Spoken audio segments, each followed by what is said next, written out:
من يهده الله فلا مضل له ومن يضلله فلا هادي له. أشهد أن لا إله إلا الله وحده لا شريك له، وأشهد أن سيدنا ومولانا وحبيبنا محمدا عبده ورسوله.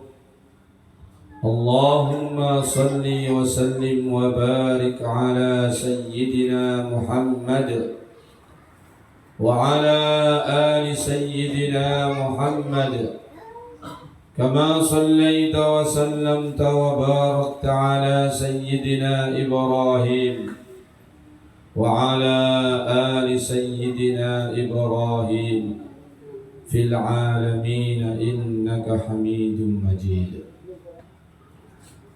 قال الله تبارك وتعالى: يرفع الله الذين آمنوا منكم والذين أوتوا العلم درجات. وقال النبي صلى الله عليه وسلم: خيركم من تعلم القرآن وعلمه. وفي رواية: خيركم من تعلم القرآن أو علمه، أو كما قال النبي صلى الله عليه وسلم. Alhamdulillah, malam hari yang cerah barokah ini kita oleh Allah Subhanahu wa taala diberi taufik, ditolong bisa berkumpul bareng-bareng di majelis dalam rangka mensyukuri nikmat-nikmatnya Allah, anugerah dari Allah, rahmat, barokah, hidayah dari Allah, nikmat sehat, nikmat afiat, nikmat iman, nikmat Islam, semua nikmat yang nampak, yang tidak nampak, yang zahir, yang batin, yang duniawi maupun yang nanti mendatangkan manfaat ketika di akhirat. Ini kok banyak sekali ini santri dari mana saja ini? Coba yang dari Pasir Putih angkat tangan. Tinggi. Santri yang dari Pasir Putih. Mas sedikit malah. Yang lain ini manusia dari mana saja? Dari mana? Hah? Yang dari utara ya katakan. Masya Allah. Terus dari mana lagi? Hah?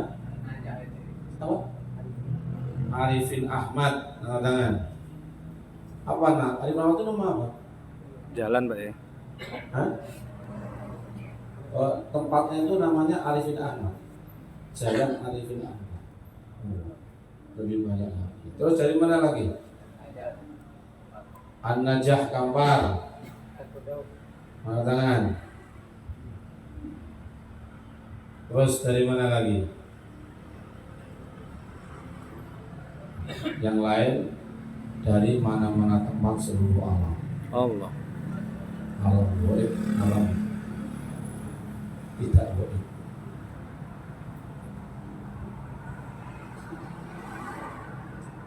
Di dalam Al-Quranul Karim, Allah Subhanahu wa Ta'ala berfirman, wajahidu fillahi haqqa jihadih wajtabakum wama ja'ala alaikum fid dini min haraj millata abikum Ibrahim huwa sammakumul muslimin.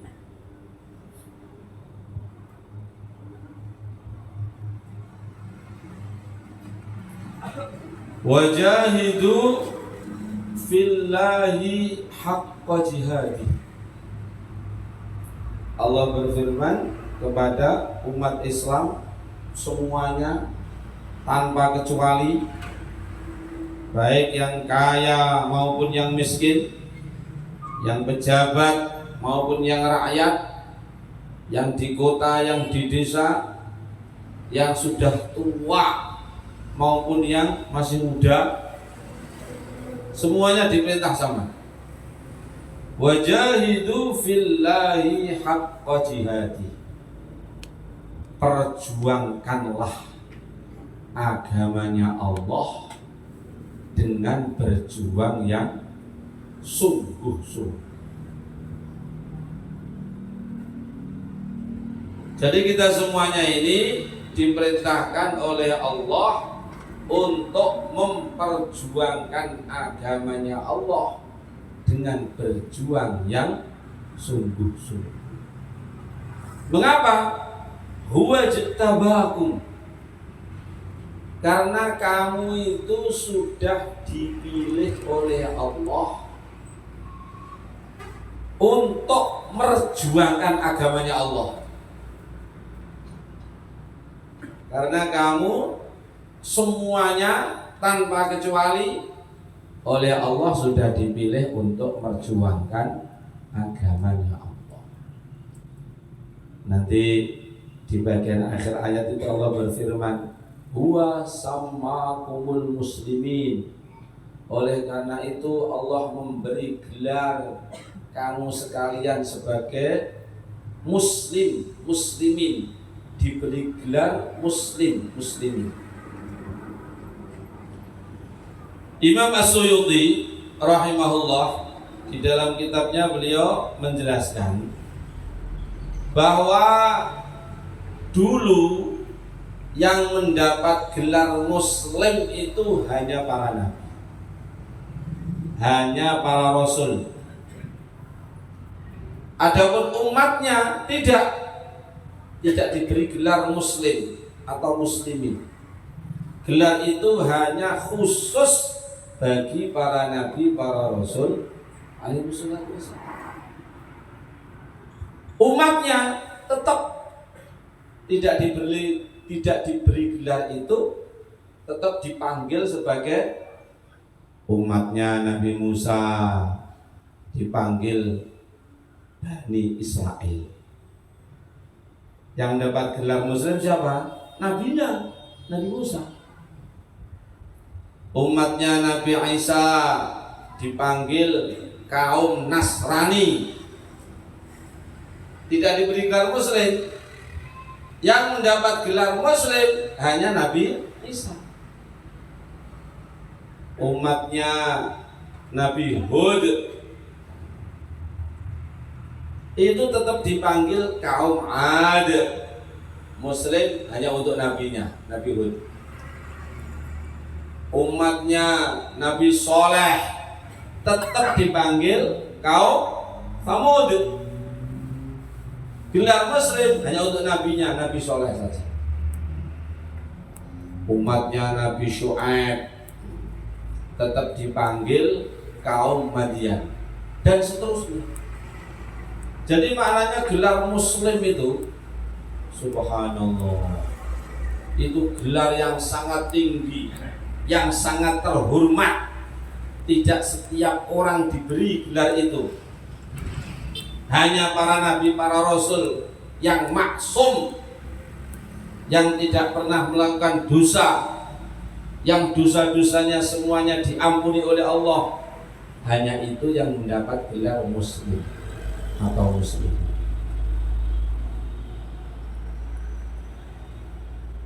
Tetapi untuk umat akhir zaman, umatnya baginda Muhammad sallallahu alaihi wasallam, semuanya diberi gelar Muslim, kaum muslimin.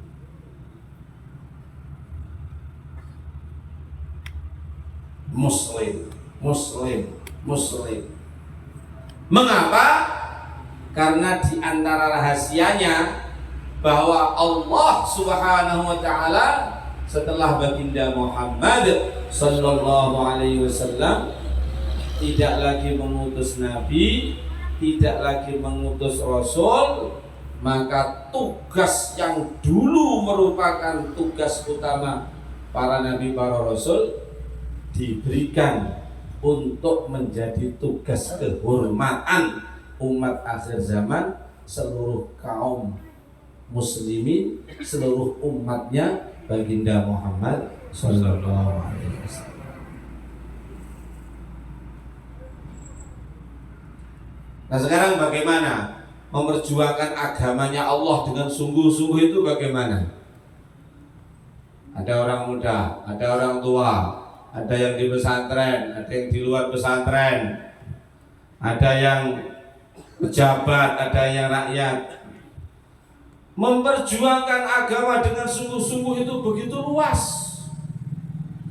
Ulama mengajarkan ilmunya, menyebarkan ilmunya dengan sungguh-sungguh. Ini bagian daripada memperjuangkan agama. Santri-santri yang di pesantren belajar sungguh-sungguh, menghafalkan Al-Quran, ngaji kitab, mondok mujahadah sungguh-sungguh. Ini orang mondok ini itu juga ada mujahadahnya, Masya Allah. Bahkan istimewanya orang belajar di pondok itu ada mujahadah-mujahadah yang tidak didapatkan oleh orang yang belajar di luar pondok.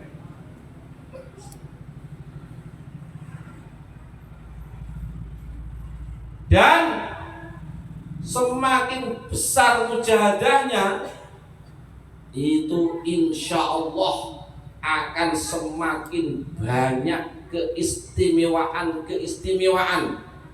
anugerah dari Allah.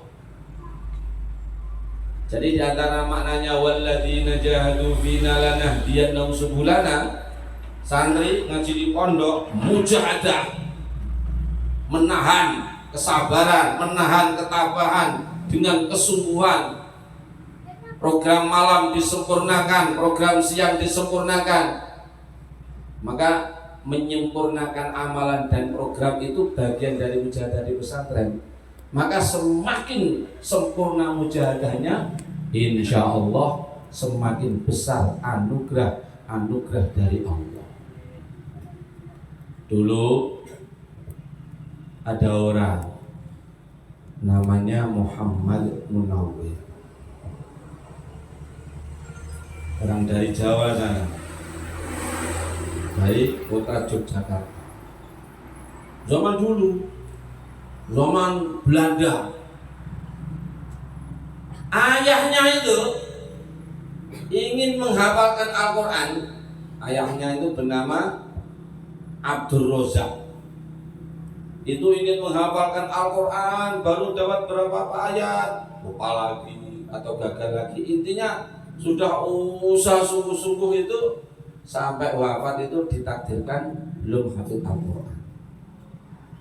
Maka begitu punya anak, niat sungguh-sungguh, pokoknya anak saya ini harus menjadi orang yang hafal Al-Quran. Yang mana disebutkan dalam sebuah hadis, satu orang hafid Al-Quran di akhirat memberi syafaat, ngajak 10 orang keluarganya masuk ke dalam surga. Jadi kalau satu keluarga itu ada satu hafid Al-Quran, insya Allah 10 orang dalam keluarga tadi bareng-bareng masuk surga. Maka akhirnya anaknya Pak Abdul Rozak ini, yang namanya Muhammad Munawir itu, dikirim untuk menghafal Al-Quran.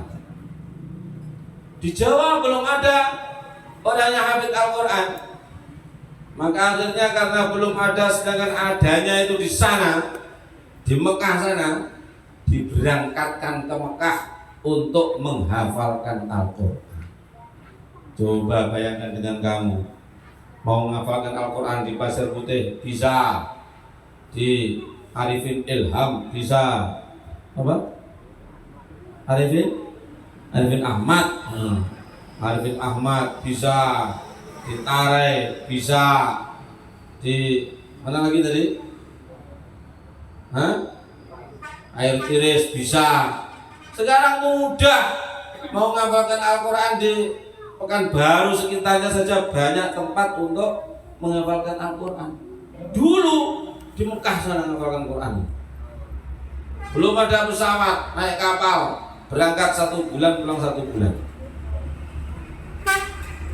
Tetapi Muhammad Munawir muda ini memang orangnya itu orang yang kuat menjaga, sungguh-sungguh. Maka ringkas cerita, beliau itu menghafalkan Al-Quran, akhirnya oleh Allah sampai hafal 30 juz, membaca secara hafalan sempurna dalam satu majelis 30 juz. Hafid Al-Quran. Maka setelah itu apakah beliau berhenti? Tidak. Beliau itu tidak berhenti. Maka setelah hafal Al-Quran 30 juz, beliau bermunajat kepada Allah. Ya Allah, Engkau telah beri aku nikmat sehingga hafal Al-Quran 30 juz. Maka akan saya syukuri perkara ini ya Allah, yaitu dengan cara akan saya baca Al-Quran setiap 1 minggu khatam 1 kali.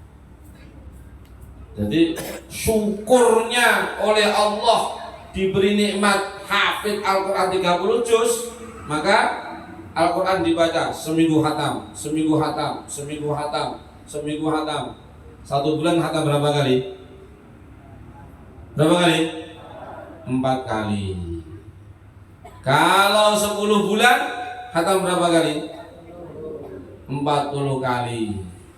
Kalau 2 bulan khatam berapa kali? 8 kali. Jadi maknanya 1 tahun itu tidak kurang khatam 48 kali khatam. Kamu tahun ini khatam Al-Quran berapa kali? Jadi seminggu khatam, seminggu khatam, seminggu khatam, sampai 1 tahun. Begitu 1 tahun, beliau kembali bermunajat kepada Allah. Ya Allah, Alhamdulillah, Engkau tolong aku sehingga hafal Al-Quran 30 juz. Kemudian Engkau tolong aku sehingga dalam 1 tahun setiap 1 minggu hatam 1 hataman Al-Quran, maka ini betul-betul nikmat yang besar ya Allah. Akan saya syukuri dengan cara saya tingkatkan sehingga setiap 3 hari sekali hatam Al-Quran. Jadi yang namanya syukur itu ingin meningkat, ingin meningkat, ingin meningkat, itulah makna syukur. Dan tandanya syukur diterima itu tambah bersyukur, tambah meningkat. La in syakartum la azidannakum. Maka 3 hari hatam, 3 hari hatam, 10 hari, 1 bulan hatam berapa kali? 1 bulan hatam 10 kali. Lah kalau 12 bulan hatam berapa? 120 kali. Jadi 1 tahun itu hatam Al-Quran 120 kali hatam. Masya Allah. Sehari baca 10 juz, 10 juz, 10 juz, 3 hari hatam, 1 bulan 10 kali hatam. Sampai 1 tahun. Begitu selesai 1 tahun, bermunajat lagi kepada Allah. Ya Allah, alhamdulillah Engkau tolong aku, Engkau beri aku nikmat hafal Al-Quran 30 juz, lalu membaca setiap seminggu hatam, lalu membaca setiap 3 hari hatam. Maka ini betul-betul nikmat anugerah yang besar dari Engkau ya Allah. Maka benar-benar saya bersyukur, dan sebagai tanda syukur saya akan saya tingkatkan mulai besok membaca setiap hari 1 hataman Al-Quran. Sehari 30 juz, sehari 30 juz. Itu di dalam kitab Fadilah Amal itu disebutkan Al-Imam Asy-Syafi'i radhiyallahu ta'ala anhu di luar Ramadan itu setiap hari hatam Al-Quran 1 kali setiap hari sepanjang hidup. Kalau pas Ramadan setiap hari hatam 2 kali, siang 1 hataman, malam 1 hataman. Maka tidak heran Imam Syafi'i, imam kita itu meninggal dunia umurnya 45 tahun. Pak Yunus umurnya berapa? 48, sudah kelewat ini. Masih muda, sangat muda, tapi alim pol-polan. 15 tahun sudah disuruh fatwa oleh ulama-ulama yang ada di sekitarnya. Masih muda. Makanya mendapat gelar ajjala ilmahu, ajjala maniyatahu, ajjala aqlahu, ajjala maniyatahu. Allah mencepatkan ilmunya, mencepatkan akalnya, karena kemudian Allah mencepatkan umurnya di dunia. Jadi umur itu kalau panjang ya alhamdulillah, yang penting dalam kebaikan. Kalau pendek seperti Imam Syafi'i, subhanallah, itu nilainya bisa ngalahkan umurnya orang-orang macam kita yang puluhan tahun, sampai tua-tua itu kalah. Ya muliakan Allah Subhanahu wa taala, ringkas cerita itu Muhammad Munawwir itu 1 hari hatam, 1 hari hatam, 1 hari hatam. Berarti maknanya itu dalam 1 tahun hatam berapa kali? 360 kali. Maka setelah sampai 1 tahun, beliau bermunajat lagi, ya Allah, alhamdulillah Engkau beri aku nikmat hafal Al-Quran. Kemudian baca Al-Quran seminggu hatam. Kemudian 3 hari hatam. Kemudian tiap hari hatam.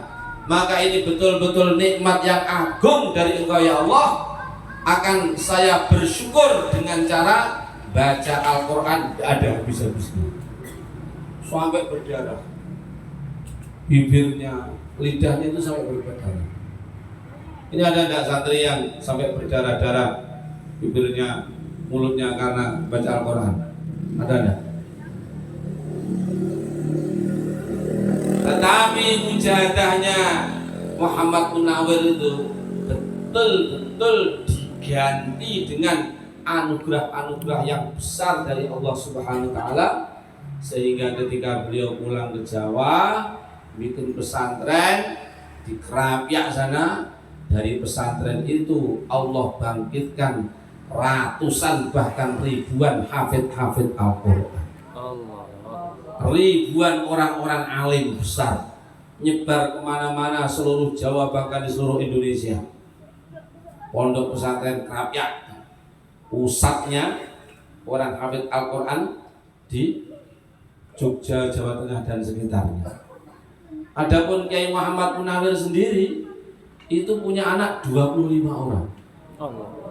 Yang laki-laki menjadi ulama kiai semuanya, yang putri menjadi hafidhah Al-Quran.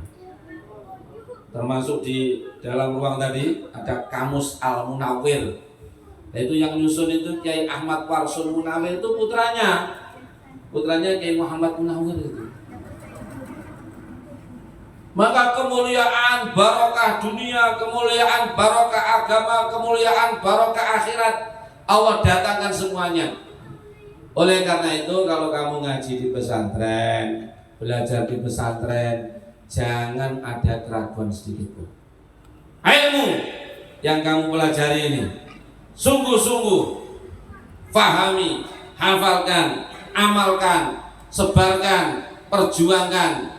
Pasti Allah akan mengangkat derajatmu, memberikan kemuliaan-kemuliaan dan kebaikan, baik di dunia yang sementara maupun akhirat yang selamanya. Yarfa'illahu alladhina amanu minkum walladhina utul ilma darajat. Maka ngaji di pesantren itu jangan ada kurang. Insyaallah. Insyaallah. Jadi santri-santri itu merjuangkan agama itu bagaimana? Ya dengan ngaji yang sungguh-sungguh sampai selesai. Di cabang sampai kelas 5, lanjutkan 6, Taurat, kasus, selesai. Itu namanya perjuangkan agama untuk santri yang masih muda-muda. Adapun yang di luar perjuangkan agama dengan menghidupkan amalan masjid, dengan menghidupkan amalan rumah, jadi bagian daripada memperjuangkan agama. Insyaallah. Yang muliakan Allah Subhanahu wa taala, maka dikatakan muadzin itu termasuk orang yang memperjuangkan agama dengan adanya. Mujahid yang berperang di medan perang, perjuangkan agama dengan pedangnya. Ahli zikir dengan zikirnya, ulama dengan ilmunya, orang kaya dengan sedekah dan hartanya, dan seterusnya. Huwa jitabakum wa ma ja'ala 'alaikum fid dini min haraj. Dan itu semuanya dimudahkan oleh Allah. Perkara itu semakin penting, semakin dimudahkan oleh Allah.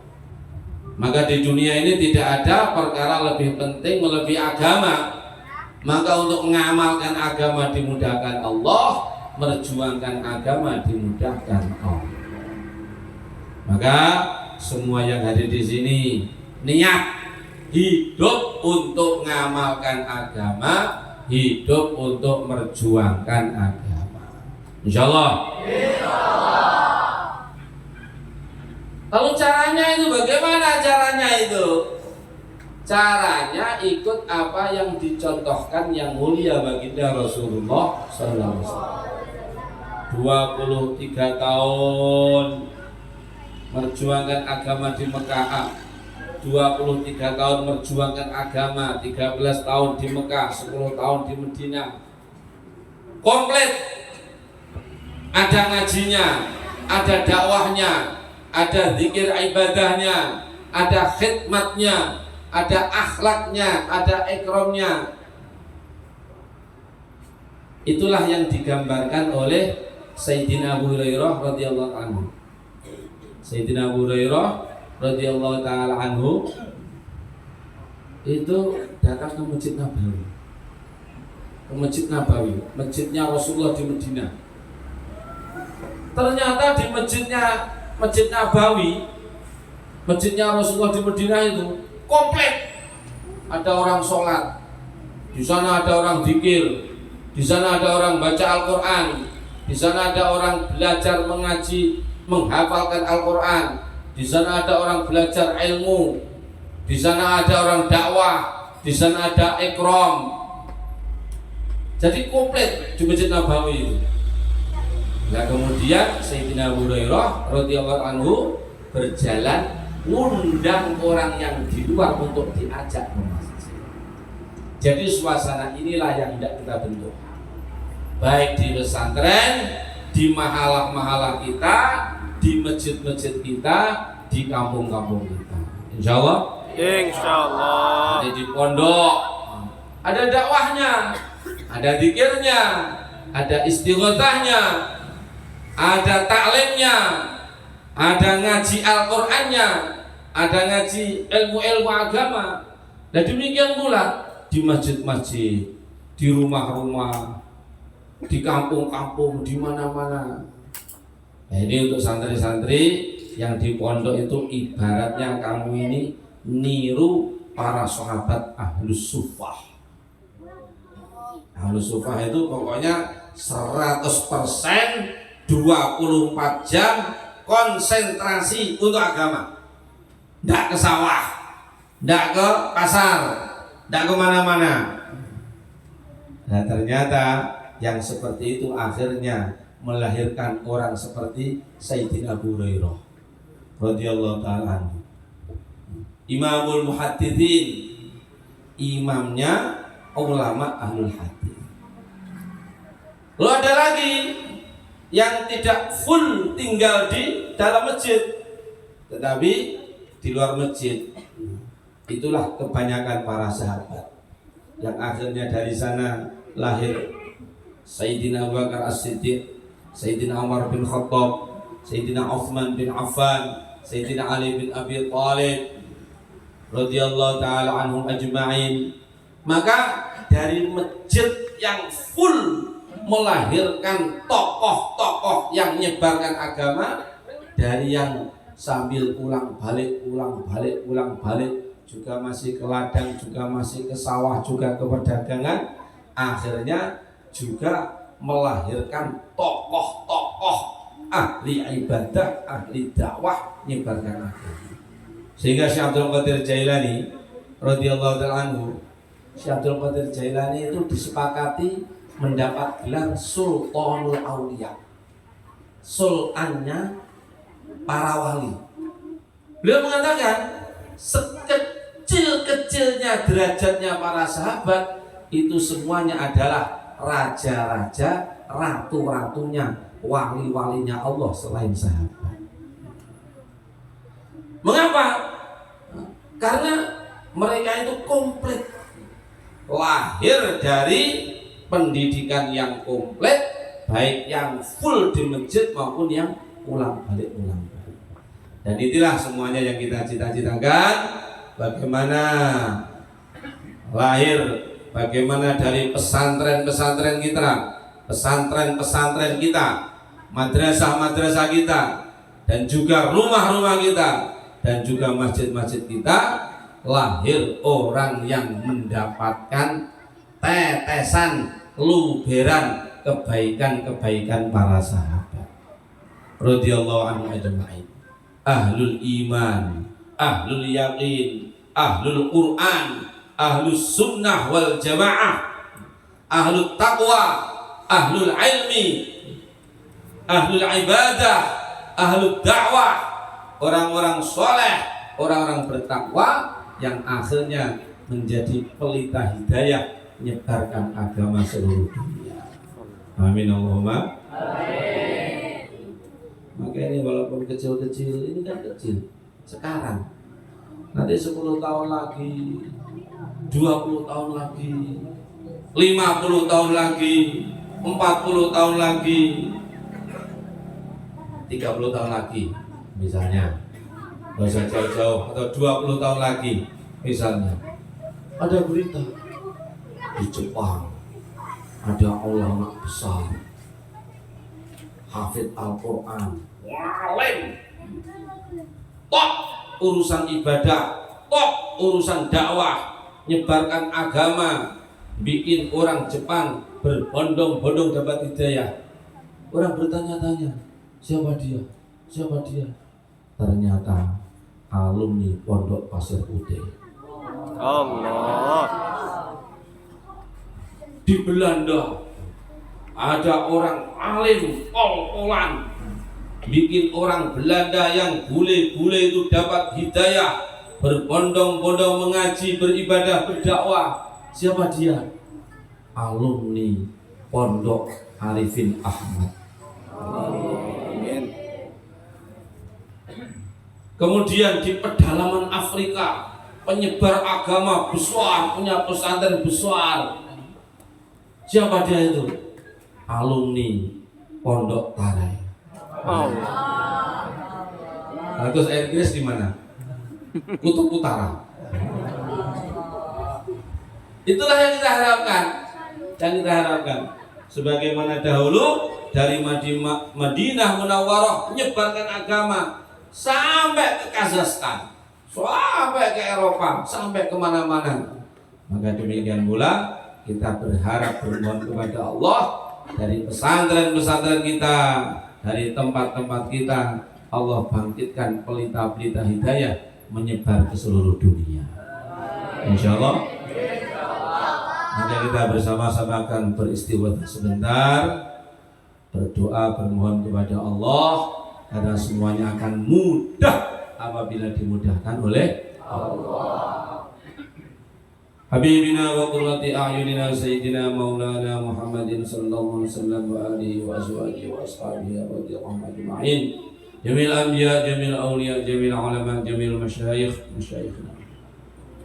Khususan ke Mahmud, ke Uzair, ke Muhbib, ke Nawi, jamil masyayikhihim wa masyayikhi min ladun rasulina sallallahu alaihi wasallam wa furan wa alihim. آبائنا وأمهات المسلمين جميع المسلمين والمسلمات جميع حوائج المقاصدنا الفاتحة. أعوذ بالله من الشيطان